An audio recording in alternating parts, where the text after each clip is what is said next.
كلما وصلنا إلى قمة وجدنا أمامنا قمة أعلى لنصعدها. هذه وصفة النجاح والتقدم وسيرة الناجحين والمتقدمين العالمي لإدارة المشاريع. عندما تلتقي أفضل الخبرات في إدارة المشاريع سيحدث التغيير. سمو الشيخ أحمد بن سعيد آل مكتوم، رئيس دائرة الطيران المدني، الرئيس الأعلى لمجموعة طيران الإمارات، النائب الثاني لرئيس المجلس التنفيذي، ممثل راعي الحفل، أصحاب السعادة والمعالي، الحضور الكريم، السلام عليكم ورحمة الله وبركاته. حيث أن دبي تمتلك سجلاً باهراً في منظومة المشاريع الكبرى تحت قيادة صاحب السمو الشيخ محمد بن راشد آل مكتوم، نائب رئيس الدولة رئيس مجلس الوزراء حاكم دبي رعاه الله، كان من الطبيعي أن يعقد هنا للمرة الأولى منتدى دبي العالمي لإدارة المشاريع لكي نتبادل الخبرات مع نخبة متخصصة في هذا المجال. السيدات والسادة، أهلا بكم في هذا المنتدى النوعي الذي يعتبر منصة استثنائية نطل من خلالها على أفضل ما توصل وتطمح إليه إدارة المشاريع.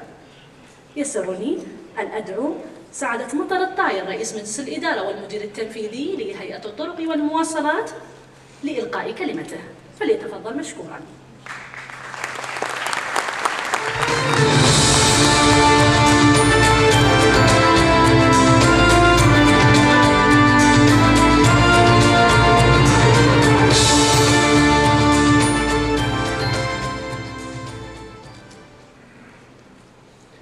سمو الشيخ أحمد بن سعيد آل مكتوم، رئيس هيئة دبي للطيران المدني، الرئيس الأعلى لمجموعة طيران الإمارات، النائب الثاني لرئيس المجلس التنفيذي، ممثل راعي الحفل، سعادة مارك لينجلي، الرئيس والمدير التنفيذي لمعهد إدارة المشاريع العالمي، أصحاب المعالي والسعادة، الحضور الكرام، السلام عليكم ورحمة الله وبركاته. يسرني ويشرفني أن أرحب بكم في افتتاح منتدى دبي العالمي لإدارة المشاريع الذي تنظمه هيئة الطرق والمواصلات بالشراكة مع كل من هيئة كهرباء ومياه دبي وشركة إعمار العقارية، وبالتعاون مع معهد إدارة المشاريع العالمي. ويحظى المنتدى بمشاركة نخبة واسعة من الخبراء العالميين في مجال إدارة المشاريع الذي يمثل عصب استراتيجيات التنمية وأحد الركائز الأساسية في علم الإدارة الحديث، لما له من تأثير في إيجاد الأطر والمحددات الضامنة لنجاح جهود التطوير في مختلف المجالات. إن تنظيم هذا الحدث العالمي يأتي في سياق حرص دبي على ريادة مسيرة التطوير والتنمية في المنطقة وإيجاد المقومات الكفيلة بتسريع وتيرتها على أسس علمية سليمة ووفق أرقى المعايير والممارسات، من خلال استقطاب أهم الخبراء وأبرز المختصين من ذوي الكفاءة والسمعة الدولية الواسعة في محافل وفعاليات عالمية توظفها كمنصات فاعلة لنقل المعرفة. علاوة على حرص دبي أن تكون حلقة وصل تساهم في تبادل الخبرات والأفكار بين أقطاب العالم المختلفة، انطلاقا من كونها مدينة عربية الانتماء عالمية الطابع والتوجه. يهدف المنتدى إلى تسليط الضوء على دبي كمدينة رائدة في مجال إدارة المشاريع، حيث يتجلى نجاح دبي في هذا المجال باتباعها أرقى المعايير والأسس العالمية في تنفيذ سلسلة من المشاريع الضخمة أصبحت محط أنظار العالم واهتمامه، مثل برج خليفة ومترو دبي، ومشاريع المطارات والموانئ العملاقة ذات الكفاءة التشغيلية العالية. وسيناقش المنتدى على مدى يومين عددا من المحاور، منها تعظيم العائد من الاستثمار الحكومي في مشاريع البنية التحتية، وارتباط مشاريع التطوير المؤسسي بالخطط الاستراتيجية للمؤسسات، وتسليط الضوء على دور مكاتب إدارة المشاريع في المؤسسات الحكومية والخاصة، بالإضافة إلى تخطيط ومتابعة المشاريع والنظم الإلكترونية المطبقة في هذا المجال، وأهمية الشراكة مع القطاع الخاص لتنفيذ المشاريع الكبرى. حضور الكرام، تشهد دولة الإمارات العربية المتحدة عموماً وإمارة دبي على وجه الخصوص نمواً متسارعاً في كل المجالات، وقد زادت وتيرة هذا النمو منذ إعلان فوز دبي باستضافة معرض إكسبو الدولي 2020، حيث تقدر قيمة الاحتياجات التمويلية لاستضافة المعرض بنحو 30 مليار درهم، سيتم توظيفها لتطوير البنية التحتية في جميع أنحاء المدينة ومنطقة المعرض والمواقع المحيطة بها. وهذا الأمر يوضح أهمية هذا المؤتمر الذي يعد فرصة سانحة لالتقاء المسؤولين والمعنيين في قطاع إدارة المشاريع لتبادل الآراء والخبرات ومناقشة مواضيع التحديات المستقبلية وتعميم الفائدة من التجارب الرائدة في هذا المجال. وستسهم هيئة الطرق والمواصلات في توفير متطلبات النقل والمرور لمعرض إكسبو من خلال تمديد الخط الأحمر لمترو دبي بطول 15 كيلومتر وتطوير شبكة الطرق لخدمة المعرض والمنطقة المحيطة به، وتنفيذا لتوجيهات سيدي صاحب السمو الشيخ محمد بن راشد آل مكتوم نائب رئيس الدولة رئيس مجلس الوزراء حاكم دبي رعاه الله بتحويل دبي إلى المدينة الأذكى عالميا. خلال 3 سنوات ستشهد إمارة دبي تنافسا حادا بين الشركات العالمية المتخصصة في تنفيذ وإدارة المشاريع التكنولوجية لتقديم أفضل ما لديها من تقنيات وبرامج تقدم خدماتها بكفاءة عالية وتسهم في توفير الراحة والرفاهية للسكان. وفي هذا الصدد وضعت هيئة الطرق والمواصلات خطة متكاملة لتحويل نظام النقل الجماعي إلى مواصلات ذكية ومتكاملة وسهلة للمستخدمين، حيث يعد النقل الذكي أحد أهم أعمدة المدن الذكية. وستقدم الهيئة أكثر من 200 خدمة باستخدام الهواتف الذكية في نهاية 2015.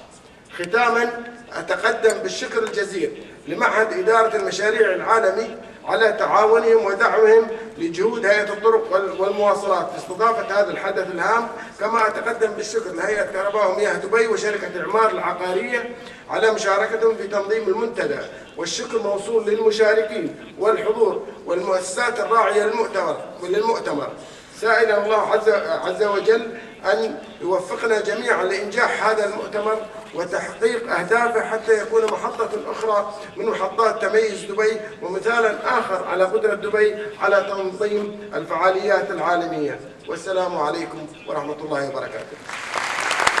شكرا لسعادة مدير الطائر على كلمته. الآن مع كلمة المتحدث الرئيسي لهذا المنتدى السيد براين ميوهيد كبير المهندسين في وكالة ناسا، فليتفضل لإلقاء كلمته. I'll be speaking to you today about the project management of some of NASA's most exciting and challenging projects. I'll be speaking today in an unofficial capacity. I'd like to start with a story of a meeting I had with the Chief Executive Officer of a $15 billion a year organization. I was taking him in to show him the Mars Pathfinder spacecraft. And as we walked into the high bay, he stopped me right in the middle, turned to me and said, "Brian, I want you to take risk, but do not fail." What could I say? Yes, sir. What did he mean? I wasn't sure. But every great explorer, every successful entrepreneur, every extreme sport enthusiast, and everyone in this room, in fact, knows the answer to the riddle. How do you take risk and do not fail?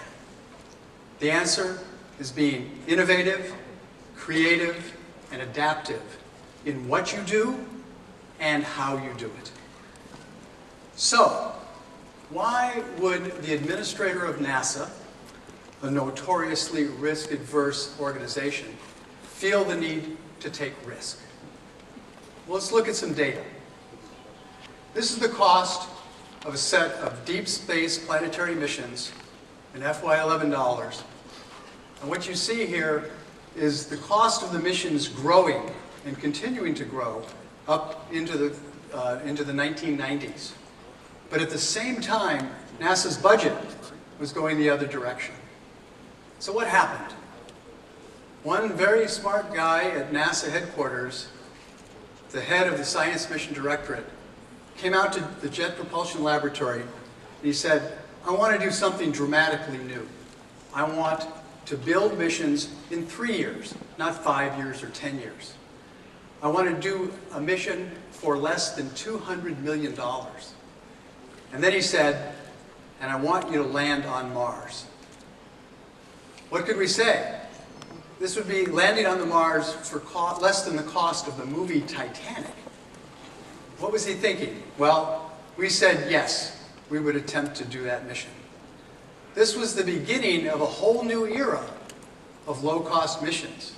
This was the beginning of an era we call the era of faster, better, cheaper. It's a world that every business person lives in today. So, what was the next step? Well, the next step that you take if you're a project manager is to know what your customer wants. So the first thing you do is you write down the requirements, the objectives. For the Mars Pathfinder mission, the first objective was to demonstrate a low-cost way to land on the surface of Mars. The next objective was to demonstrate NASA's commitment to low-cost planetary exploration. But what did that mean? That was about culture change, to actually change the culture of NASA, to begin a new way of doing business. It was also to deliver for the very first time a rover, a robotic rover to the surface of another planet. And finally, the objective was about science. I asked an artist in Houston, Texas, to paint me a picture of what Mars Pathfinder might look like on the surface. And he painted this picture. This became our vision of where we were going. This described what we were trying to achieve operationally. But what, as a project manager, do you need to focus on? What I focus on was understanding and managing risk. What you see on this graphic are 5 missions, starting clockwise from the upper left-hand corner. The first mission to use solar cells to orbit the planet Jupiter. Second mission was an X-ray telescope. The third mission was 2 spacecraft to measure the gravity of the moon. The fourth mission was an Earth science mission to understand the salinity of the water around the Earth, to understand some of the issues of climate change. And finally, very importantly, the rover Curiosity. So, understanding and managing risk.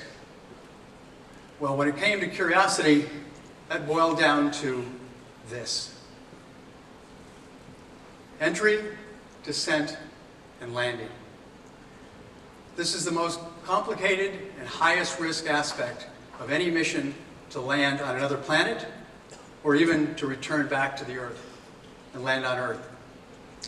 At Mars, we hit the atmosphere at 20,000 kilometers an hour.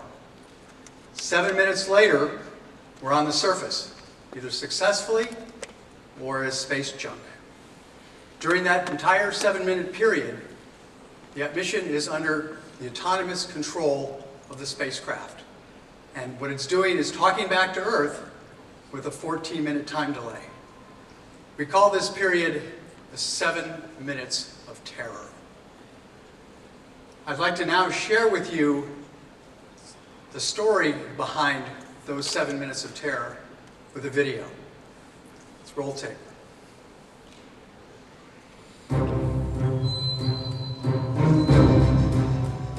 When people look at it, it looks crazy. That's a very natural thing. Sometimes when we look at it, it looks crazy. It is the result of reasoned engineering thought, but it still looks crazy.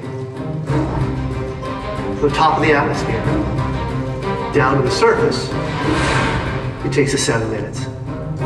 It takes 14 minutes or so for the signal from the spacecraft to make it to Earth. That's how far Mars is away from us. So when we first get word that we've touched the top of the atmosphere, the vehicle has been alive or dead on the surface for at least 7 minutes.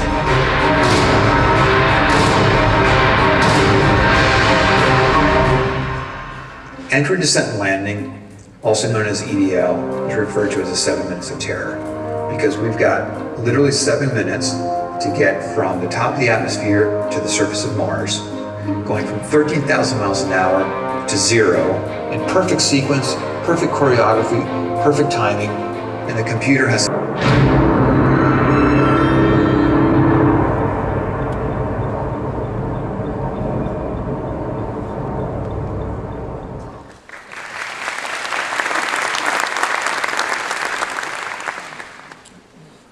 What could be easier?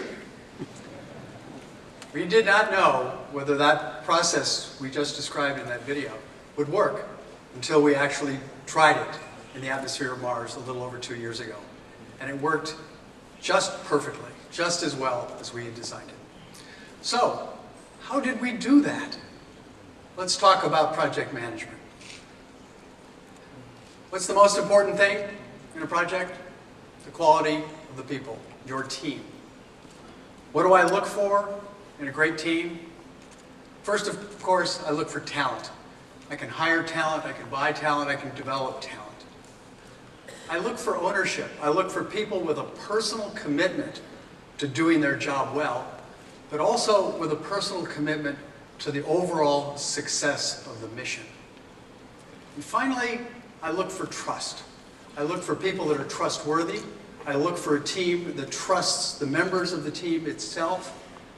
I look for people that I trust. If there's somebody on my team I don't trust, they don't last very long.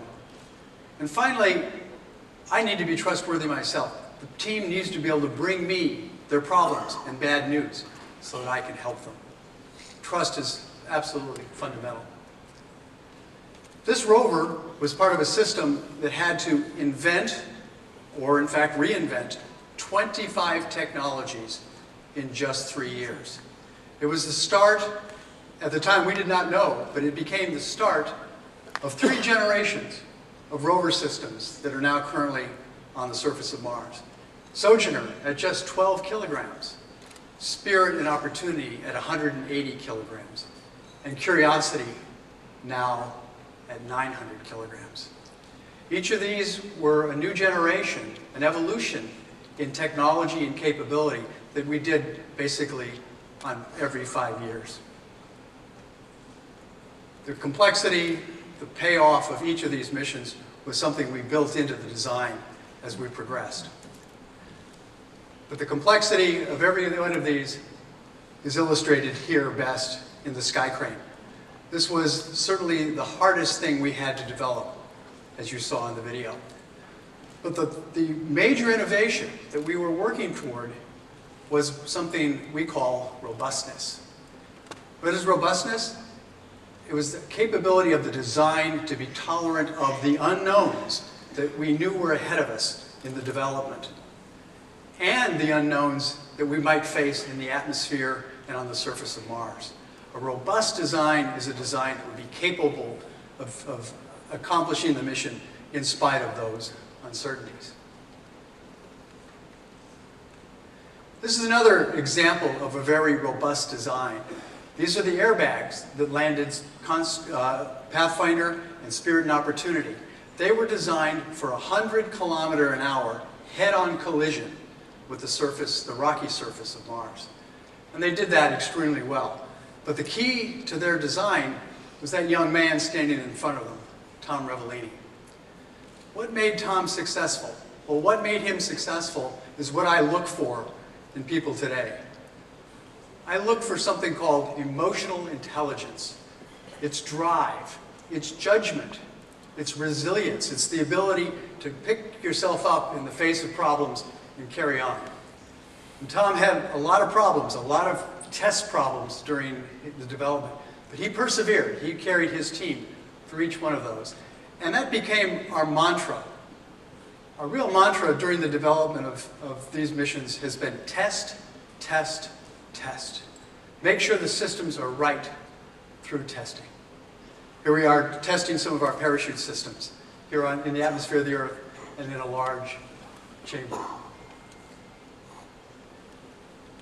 Here's another very special group. This is the people that accomplished much of that testing. It's a very diverse group. Young, old, experienced, relatively inexperienced men and women. But they taught me something very special as a leader. They taught me my job was to provide glue and grease.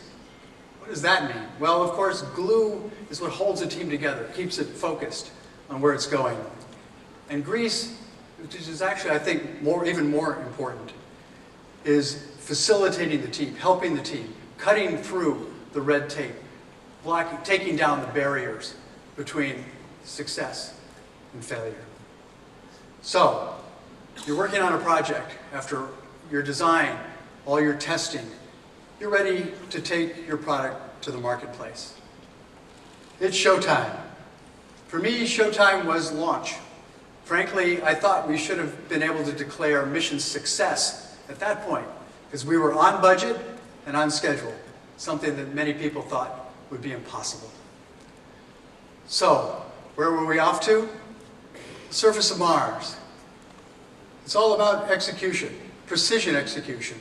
We were targeting an air ellipse 200 by 100 kilometers. We missed the center of that by only 20 kilometers. Someone likened that to a hole-in-one from Dubai to London. Pretty good shooting. So what did we find? In my dreams, I find Marvin the Martian waiting for me on the surface of Mars. Because what we're doing at NASA is trying to understand to come up and understand an answer to an ancient question. Are we alone? And Mars represents a unique laboratory to study that, to determine whether life might exist elsewhere in the solar system. What did we actually find? Here's the first image from the surface of Mars since Viking, which happened 21 years before that. We call this our mission success panorama, because we hoped we would see it on the front page of the New York Times. Well, in fact, this was on the front page of practically every newspaper and magazine in the world. This was seen not as an American accomplishment or a NASA accomplishment, but a human accomplishment that everyone could take pleasure and joy in. That happened on July 4th, American Independence Day.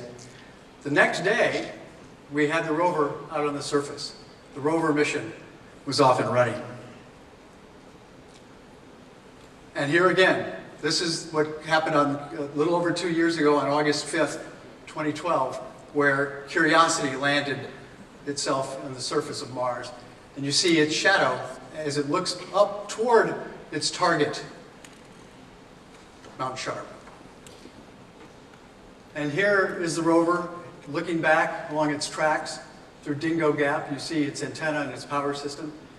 So this is where Curiosity is on its way to continue its exploration of the surface of Mars. I'd now like to leave the surface of Mars for a moment and share with you a new concept, a mission that I'm working on with a team from across NASA that represents a really bold, new type of mission.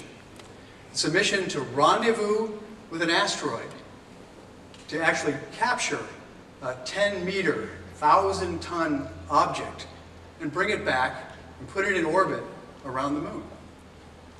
It's called the Asteroid Redirect Mission.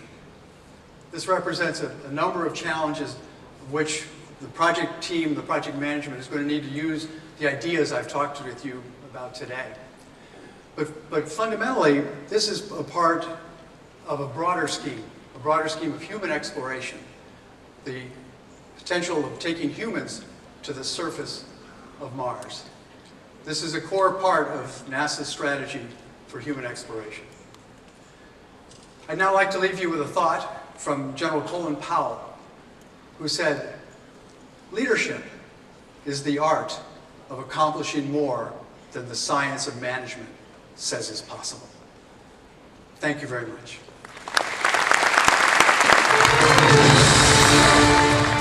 يسرني الآن أن أدعو سمو الشيخ أحمد بن سعيد آل مكتوم وسعادة مطر الطاير لتكريم الشركاء والمنظمين والرعاة في هذا الحفل.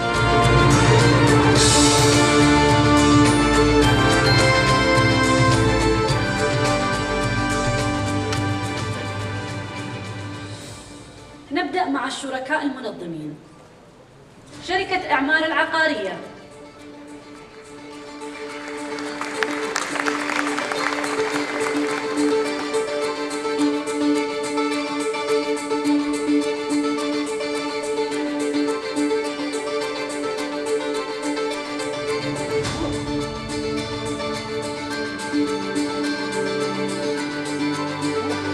هيئة كهرباء ومياه دبي،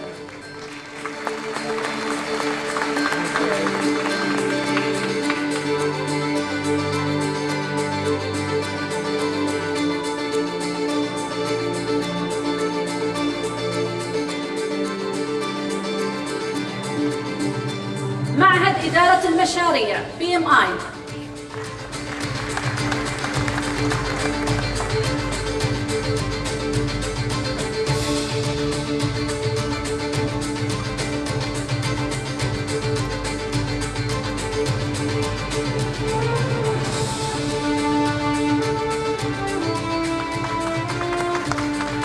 والآن نكرم الجهات الراعية لهذا الحدث. الرعاة الاستراتيجيين، الإمارات العالمية للألمنيوم،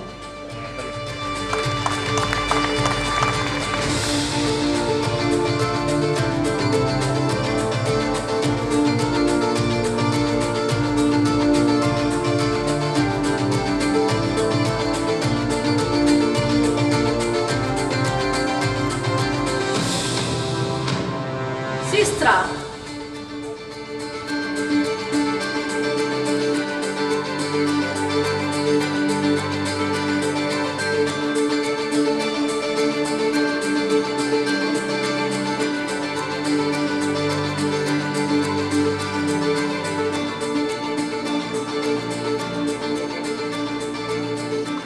والآن مع الراعي البلاتيني فالكون سيتي،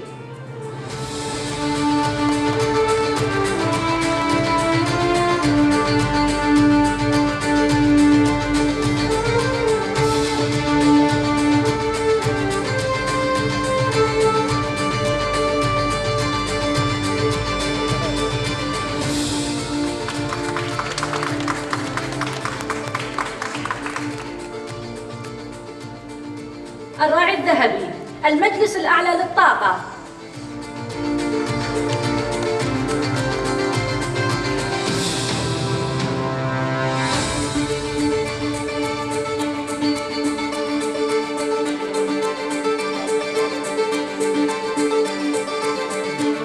الاتحاد للقطارات،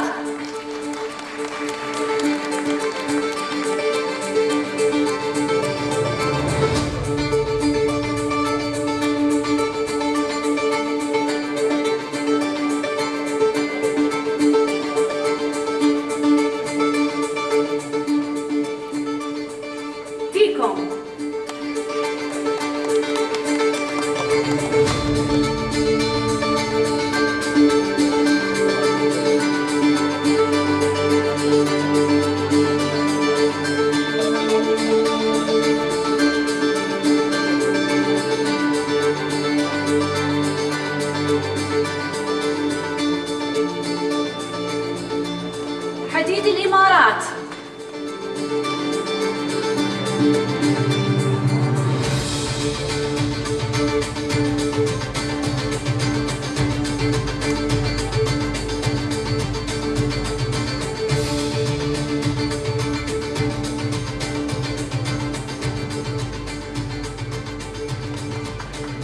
وصل العقارية،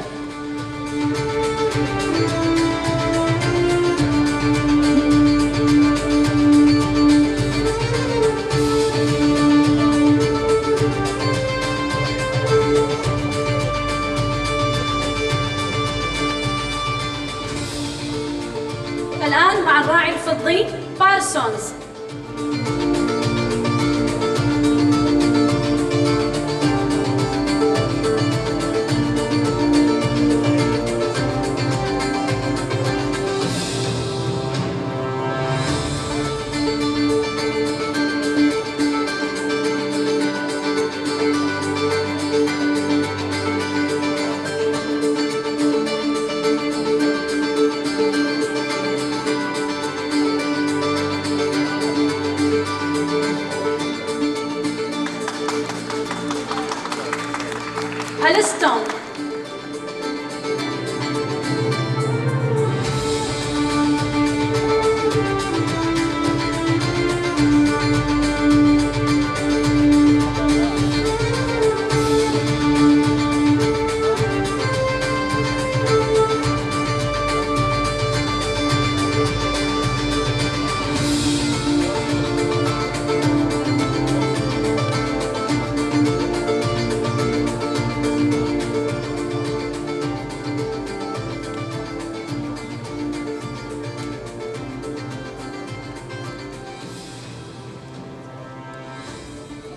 نشكر سمو الشيخ أحمد بن سعيد آل مكتوم رئيس دائرة الطيران المدني الرئيس الأعلى لمجموعة طيران الإمارات النائب الثاني رئيس المجلس التنفيذي لحضوره ومشاركته معنا هذا الحدث المهم.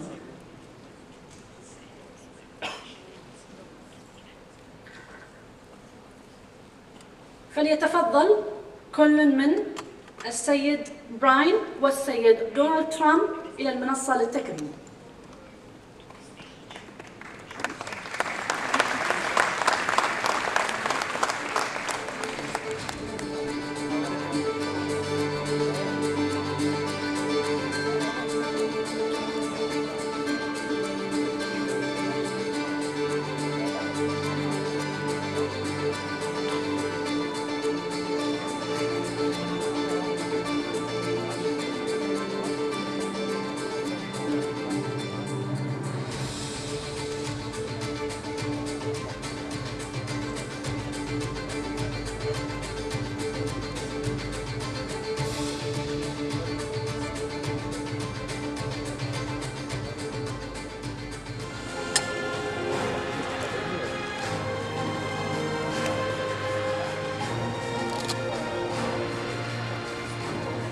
دبي العالمي لإدارة المشاريع، ويسرني الآن أن أدعو السيد دونالد ترامب الابن نائب الرئيس التنفيذي لمؤسسة ترامب لإلقاء كلمته، فليتفضل مشكورا. Well, thank you very much for having me here today, and thank you to His Excellency and the RTA for allowing me to speak here. It's actually interesting. It's great to be back in Dubai.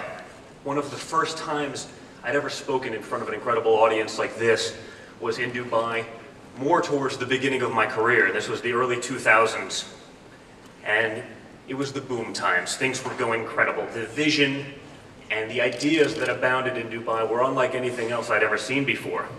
If you could build it, if you could imagine it, if it conformed within the laws of physics, it could be built, and frankly was built here, and sometimes I think even the boundaries of physics were often pushed. And as a creative guy, it was very exciting. As a developer, we all have a little bit of artistry in ourselves, and to be able to come to a place like this where you had this kind of canvas was just incredible. In 2008, 7-8, with the fall of Lehman Brothers, the world took a turn for the worse, and everyone spoke about turmoil within the region as they did everywhere else. And like everywhere, things were difficult. But standing here today, it's incredible to see that because of great leadership, because of great vision, because of following through on the principles that really led to the initial rise of Dubai, it's great to see that Dubai is back. They've done a great job harnessing the energy and creativity that's always been here and going through the tumultuous times, but coming out on the back end much more solid than they ever had been before. Now, it's interesting, in that speech that I gave almost a decade ago, I can't even believe that it was that long, but I feel like I was a baby at the time. But in talking about it, one of the points that I actually highlighted was infrastructure for an economy like this, for a developing nation such as this, and the need to care for that. Now, it's ironic that 10 years later I'm speaking here with the RTA, talking about the incredible things, whether it be the metro, whether it be the incredible network of roads, because infrastructure is such an important aspect of any economy, of any growing and emerging market. For any country to be successful, you have to address those needs. And interestingly enough, infrastructure, as important as it may be, is always one of those things that people pay much lip service to, but rarely act upon. And when I see, again, the metro and the roadways, and I think about the traffic that I used to face back then and the incredible long journey that it was from the airport into the center of town, I want to compliment everyone on the job that they've done in creating Dubai and creating that infrastructure network to make it very acceptable and to make it, frankly, one of the best I've seen anywhere in the world. Well done.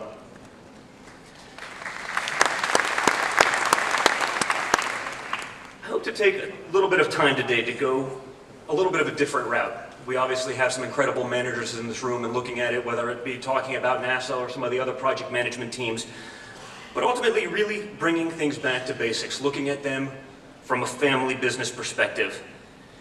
Some of the principles that have allowed my father and his organization to get to the level that they are today, but perhaps also more importantly, maintain that level of success through what is now a 4-decade company, going into its 3rd generation with myself and my siblings, now taking over and working at the helm with my father on a very daily basis. And it's interesting, in looking at this, people have asked, how were you able to learn from this? And it wasn't the conventional relationship of teacher-mentor, but it was very much an immersion process, something that we learned from the very beginning, from day one. For us, we learned business from the man who penned the book, The Art of the Deal, by watching him. So one of the questions I'm most often asked is really, what was it like to grow up being the son of Donald Trump? What was it like working within the family business? And ultimately, how did that influence and that immersion into the business at such a very early age influence the way you work yourself today? Now, much of this may not necessarily seem relevant, but it shows the formation of a thought process that went into everything that my father was able to create for his career and ultimately as a leader. First and foremost, despite what it would seem, growing up in a family such as ours was not always that easy. Now, let me caveat that, because obviously anyone looking at this from the normal perspective of the outside world would say that sounds ridiculous, but we did have incredible fortune. We had incredible experiences. We obviously had luxuries that most, although many perhaps in this room do have, but most throughout the world would not have, in terms of traveling in private planes and going to the best schools and just meeting people that most people wouldn't otherwise get to associate with. But there was also an element of work ethic that was always instilled from the beginning from my father.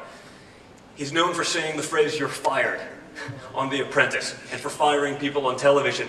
And people think he has a good time doing that. But long before he ever coined that phrase officially, in growing up, he used to speak to us and said, well, if you're going to work within the business one day, if you don't like it, if you don't do a good job, I'll fire you like a dog, so quick your head will spin.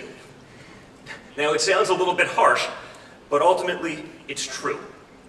It's the way he would run a business. It's the way any leader would run a business. Ultimately, the business to him and the legacy that he's created within that business would be too important to sit there and subsidize our employment at the expense of. So it was something that he always brought up to us. It was something that was always very first and foremost in his mind. And growing up with him, it wasn't a conventional father-son relationship. This wasn't something where perhaps we'd go out and play ball in the backyard. That said, he was always available. He made sure that we experienced the things that he did, albeit on his terms, but from a very young age, we were on job sites, we were on work sites, we were in boardroom meetings, when we could barely walk. But it was an interesting immersion, something that he thought was very important, and an experience that was invaluable today in terms of our formation of a mindset as it relates to business. Now, the counterparty to this was also a very interesting part. On my mother's side of the family, she grew up in what was then communist Czechoslovakia, in a very blue-collar family. Her father was an electrician, and he saw the lifestyle that we were leading and could have led growing up in the United States in a family such as ours. And he made sure that we also saw the corollary of that. From a very early age, he was very involved in our upbringing, and I spoke the language fluently by the age of 3, and by about the age of 5 or 6, he took me with him every summer for 6 to 8 weeks to what was then again communist Czechoslovakia. And I met friends, I met people from a very different walk of life. This was a country where the president of the nation made less than the average cab driver in New York City. It was an important lesson early on in life. It really made you understand and appreciate what you had growing up, to appreciate the great things that came, and perhaps even the responsibility that came with growing up in a family such as ours. And it was an important lesson, albeit very different one than the one that my father had been teaching us for many years. Now, to this corollary, I think my father also recognized the importance of what my grandfather was doing, because he very much himself did the same thing for me.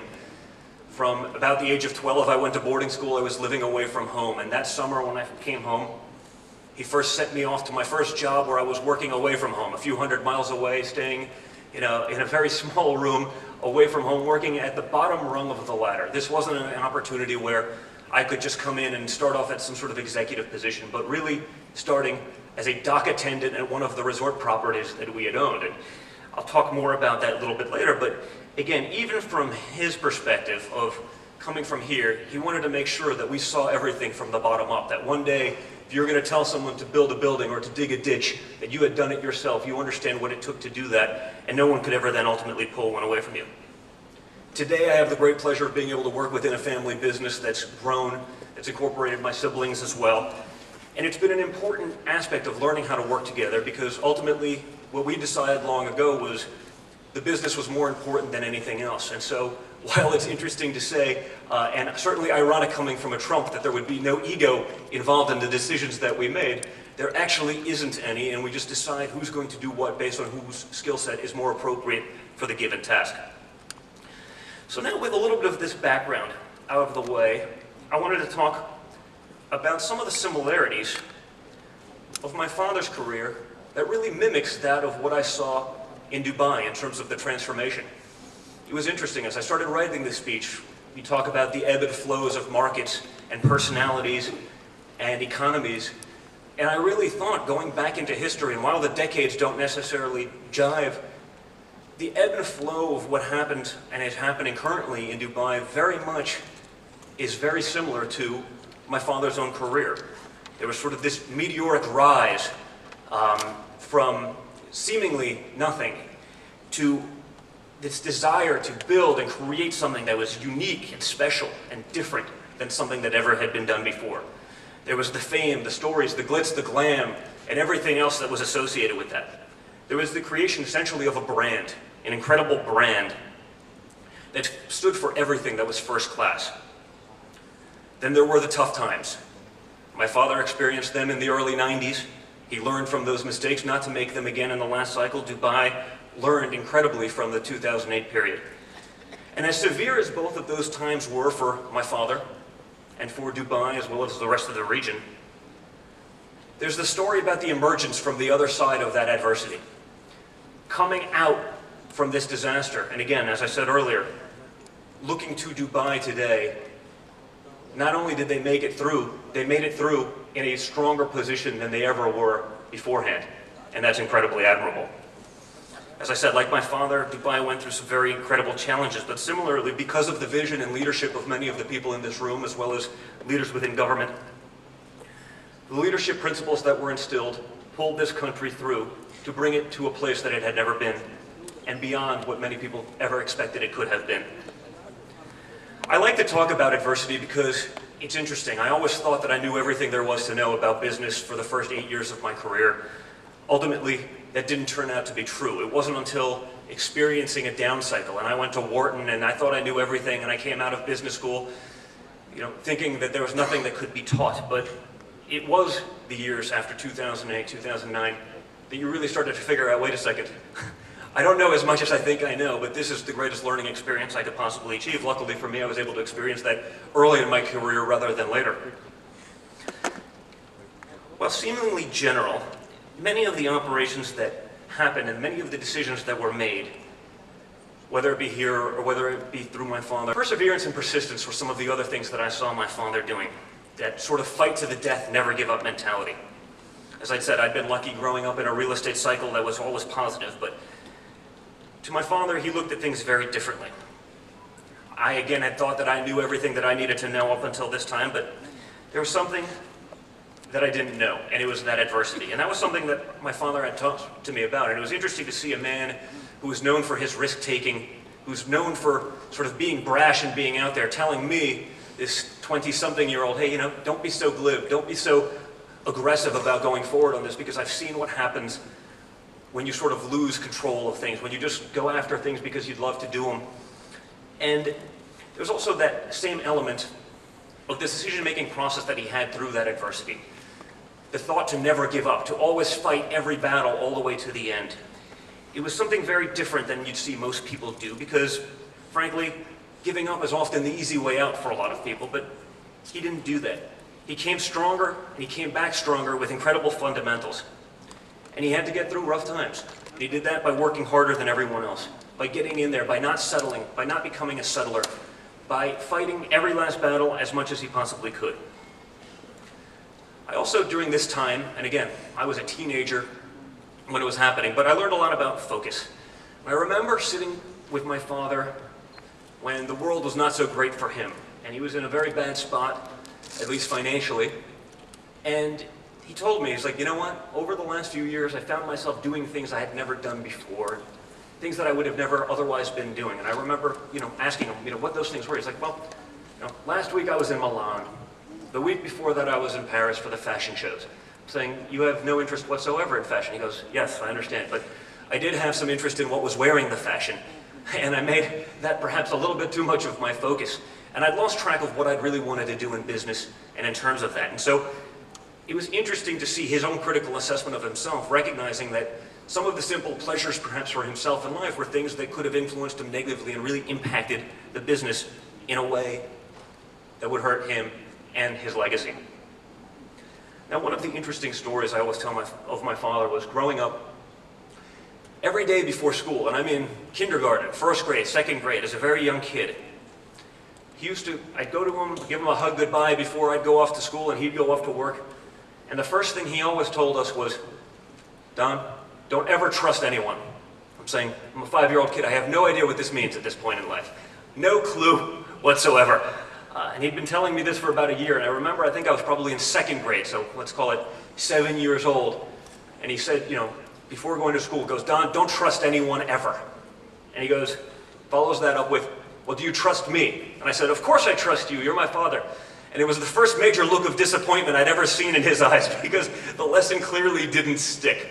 But it was interesting to watch, to see how he looks at the world, and how he had looked at the world, choosing not to look at it through the rose-colored glasses that many people do, but looking at it in a way that saying, you know what, there are people out there that want what you have. There are people that will do whatever it is that they can to take that away from you.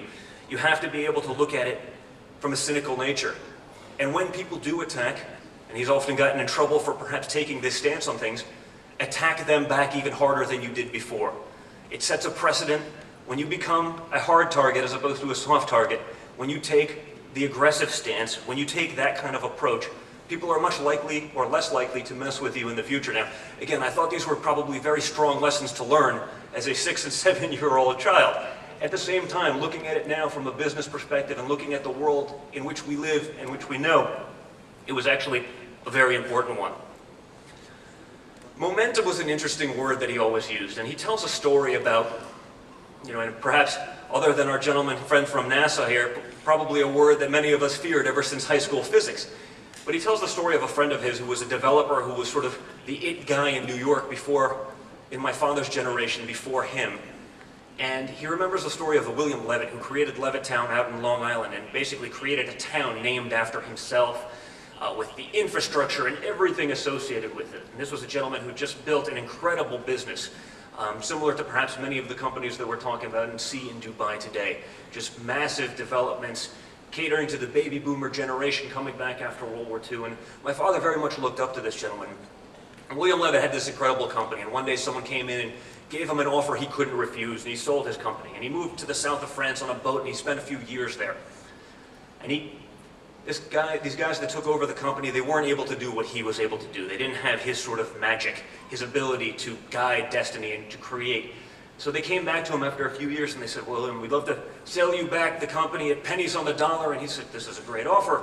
This is an offer I couldn't refuse. And he took it back over and spent the rest of his life's fortune trying to do what he had done before, but he wasn't able to do it. And my father saw him at this incredible real estate gala dinner, that's an annual event every year in New York. And I think it was the first year that my father was ever invited. And this guy who was the hero of this gala for many years before him, basically no one was talking to him. Everyone left him alone because they knew he had lost most of what he had. And unfortunately, again, the realities of the world, once they no longer had it, people were no longer interested.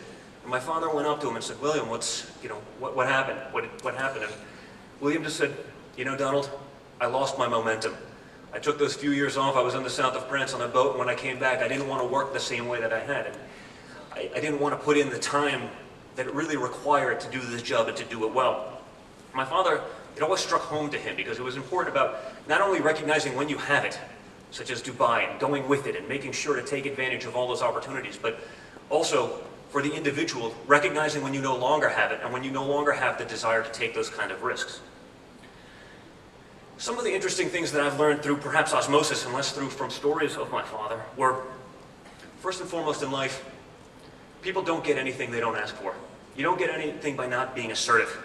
Now again, we talked about me growing up and being a dock attendant at 13, 14 years old, living away from home. I was making minimum wage in the United States plus tips, as we know. That was not a lot, but at least I was out on the dock. It was the sun. I was a young kid. There were girls around. It could have been a lot worse.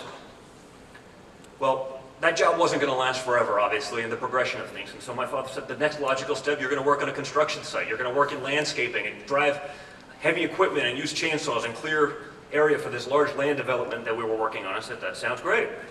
So I started, but about halfway through the summer, I recognized there's no tip component of manual labor like this. There was no one paying me to tie up their boat and to look at the beautiful women on their boats. And I said, go to my father after 2-3 months of incredibly hard work and saying, you know, I've been working like this, but before I used to make minimum wage and tips. Now I'm just making minimum wage and there's no tips. Why didn't I get a raise?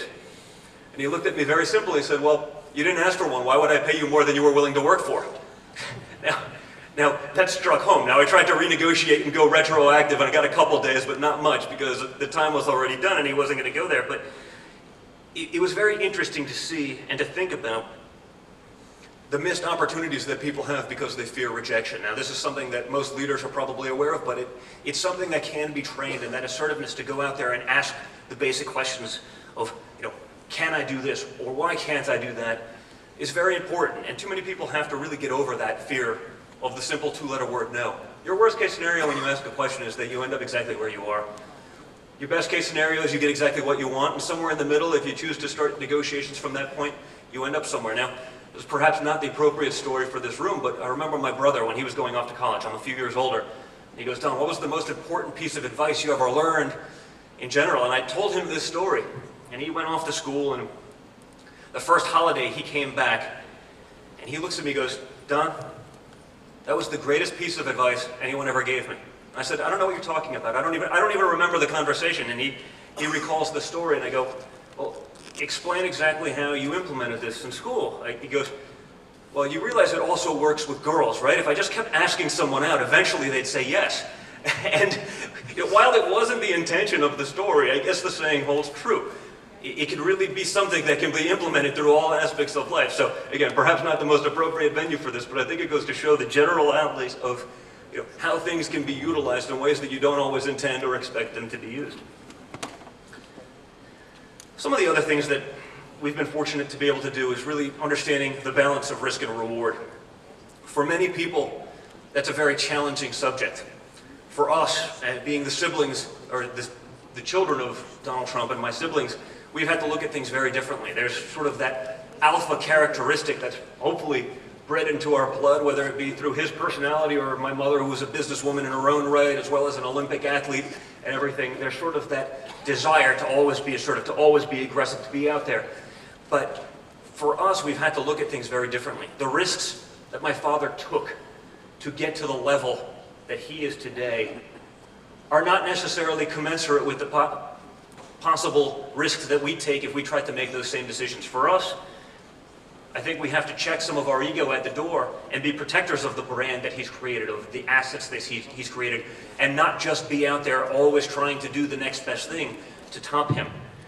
It's interesting. We have to look at things such as exit strategies, plans B, C, and D, to look at things in a world, in an environment where the only people you hear about are the guys that turned $1 into $1 billion, but not the billions of people that have turned reasonable fortunes, that turned security, that turned good families into zero, or in many cases less than zero, by making bad decisions. The world, the media, skews things so much in favor of the people that do have those incredible stories, but they don't talk about the corollary of that, which is there's 101 times as many people who have ultimately failed in doing that. And so being able to recognize that, check your ego at the door, being able to put those things aside and understand ultimately what's best for the family, what's best for the company, has been really important and very difficult to do. But really, through the tumultuous times that I've talked about quite a bit today, understanding that and seeing what can happen and experiencing that early in a career rather than later when perhaps you have more control, more power, and more equity at risk in the game was very important. You have to learn from your mistakes and perhaps learn from the experiences and mistakes that others have made. And again, seeing what happened to my father and going through that time was fundamental in understanding of how the real world works. Some of the interesting things we've been able to do, as the next generation coming into the family has really been talking about proactive versus reactive thinking. So many people in the world today and so many managers wait for things to happen and then react to them, as opposed to being assertive and getting out ahead of the problem in terms of proactive thinking.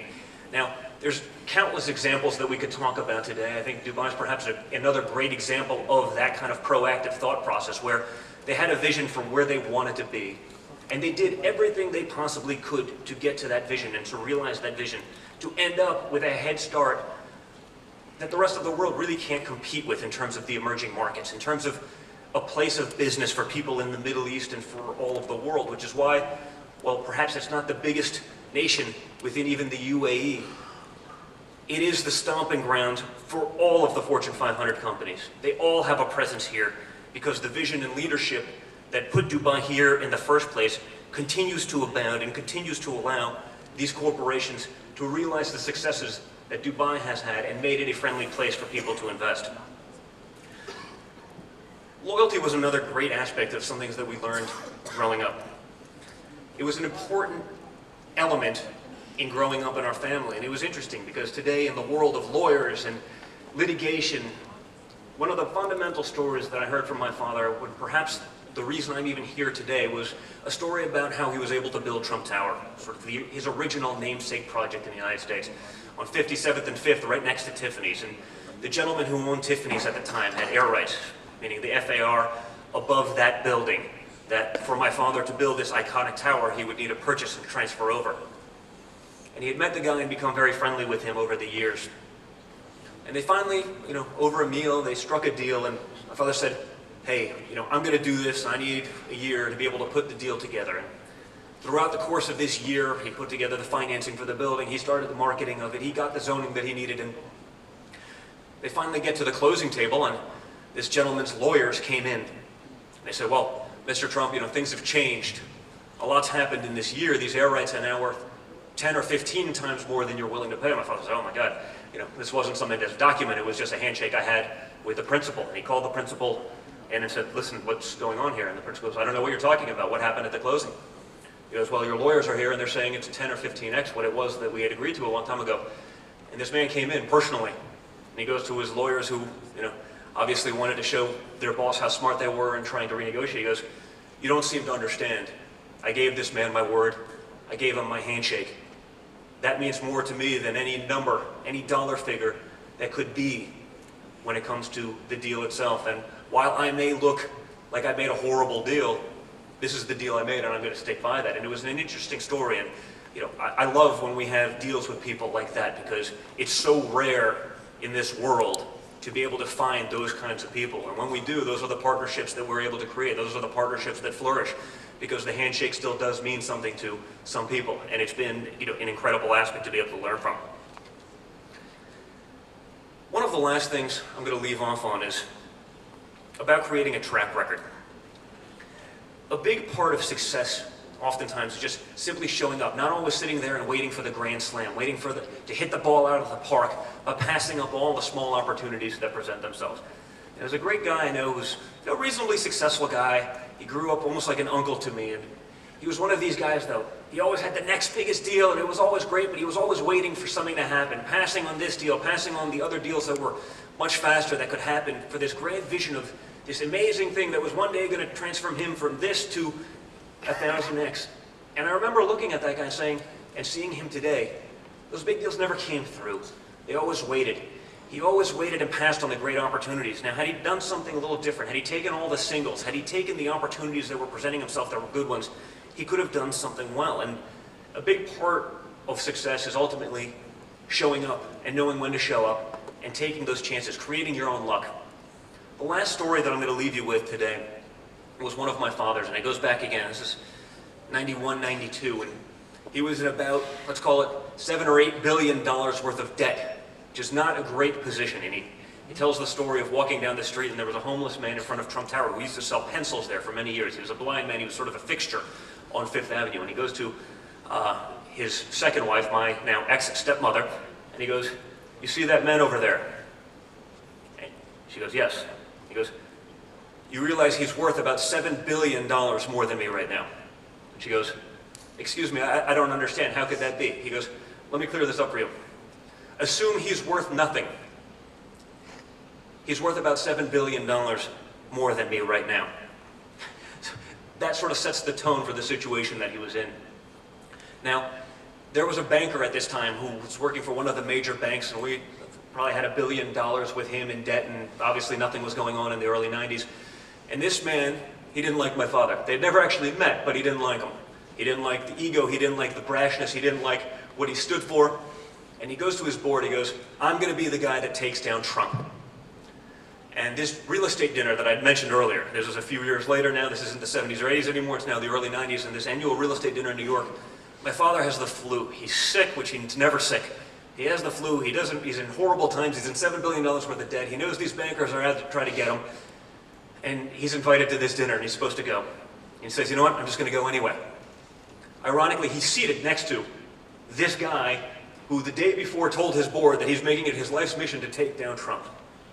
Everyone at the table knows it, so needless to say, it's a rather awkward couple minutes while everyone gets to know each other. And, again, he's pretty assertive, he's a pretty good conversationalist, and he starts conversation, small talk, just because he's saying, "I'm here, what the hell, I might as well do something." Well, they start talking, and 20 minutes later, they're actually having a pretty good conversation. An hour later, they're actually having a great conversation. He tells them, "Why don't you come out, let's play golf, let's see what we can do." So my father says, "Okay, let's go to my course, we'll play these other guys." So he picked the two guys that he knew were the worst golfers in the world. He teamed up with this guy because he knew he could beat him. And he showed this guy the greatest day he'd ever had on the golf course. Within about 15 minutes of this round, he turned that -$1.5 billion into the greatest deal that he'd ever made. He got the line of credit that freed him up to do the things that he needed to do. He was able to preserve the assets for not only himself, but I guess ultimately myself and his legacy. And it shows you that a big part of life is just something showing up, making the most of a great situation or making the most of a horrible situation, and doing what it takes to end up on the other side of that in a positive way. I think Dubai's done an incredible job of that. I think you're a lesson for the rest of the world who struggled, because the leadership and vision that you've seen and that I've seen and that you've instilled upon your people and the people in this room has just been incredible, and I'd like to thank you all for having me here today. It's been a pleasure. نشكر السيد دونالد ترامب الابن. الحضور الكريم، ندعوكم لاستراحة قصيرة على أن نستأنف فقراتنا على الساعة 1:45 بالكلمة الخاصة بسعادة محمد العبار رئيس مجلس إدارة شركة إعمار العقارية، ليستعرض لنا رؤيته في إدارة المشاريع. شكرا.